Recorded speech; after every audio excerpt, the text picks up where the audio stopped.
नमस्कार अनि स्वागत अभिवादन छ। म आरपी सृजन वे टु सक्सेसको एउटा अर्को भिडियोमा यहाँलाई स्वागत गर्दछु। सबैभन्दा पहिला त यहाँलाई थम्बनेल देख्ने बित्तिकै अथवा टपिक देख्ने बित्तिकै अनौठा लाग्यो होला।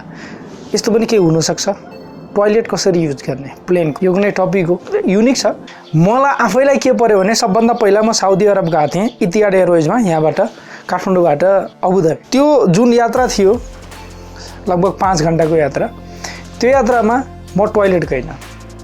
अलिकति अप्ठ्यारो फिल गरेँ कि मलाई कस्तो हुने हो के हुने हो भन्ने जस्तो मलाई लाग्यो।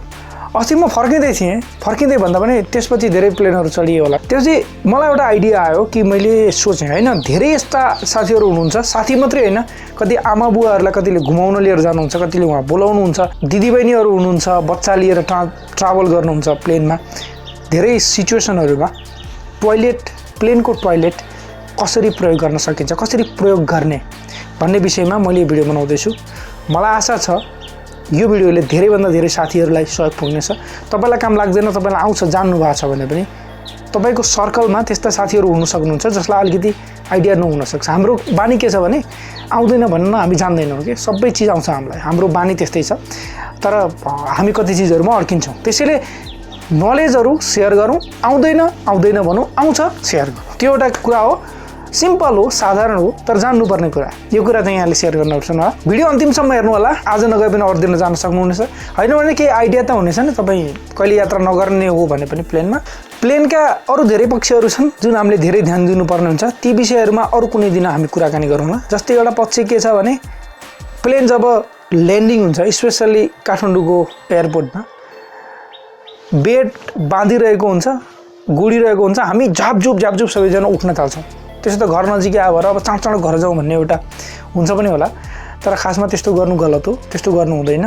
जहिले जुन बेलासम्म त्यो माथि आएको हुन्छ नि, त्यो लाइट बलाइ हुन्छ नि माथि, त्यो बन्द हुँदैन त्यो साइन, त्यति बेलासम्म ननिक्लनु होला अथवा माथि नउठ्नु होला।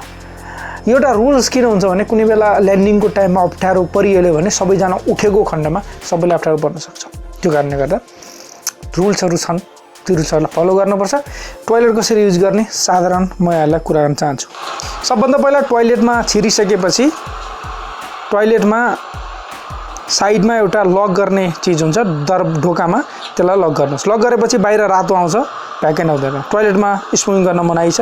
त्यसपछि साइडमा हेर्नुहोस् टिस्यु छ, टिस्युले तपाईँ टोयलेटमा बस्दै हुनुहुन्छ लङ टोयलेटको लागि भने त्यसलाई पुस्नुहोस्, या पुस्नुपर्ने छ भने पुस्नुहोस्, होइन भने अरू कन्डिसनमा पनि टिस्युले पुछिसकेपछि टिस्यु त्यो कम्बोर्डमा होइन त्यहाँनिर यो पुस गरेर त्यहाँनिर तल धकेलेर त्यसको तलपट्टि फालिदिनुहोस्। यदि बच्चा लिएर ट्राभल गर्दै हुनुहुन्छ भनेदेखि त्यो बच्चाको लागि राखिएको छ, माथि समाउनुहोस्, त्यसलाई क्लिप गर्नुहोस्। क्लिप गरेपछि त्यो तल आउँछ।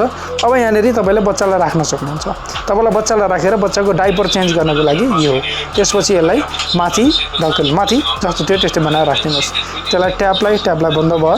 त्यसपछि ट्यापमा हात धुने काम हुँदैछ अहिले। हात धुनको लागि ट्यापलाई बन्द गर्नुहोस्। त्यसपछि त्यहाँनिर ह्यान्ड वास छ, ह्यान्ड वासलाई समात्नुहोस्। ह्यान्ड वासलाई समातेर अब हात धुनुहोस्। टोयलेट गरिसकेपछि पुस गर्नको लागि त्यहाँ माथि एउटा पुस थिचिसकेपछि तल एयर प्रेसर छ, एयर प्रेसरले तान्छ।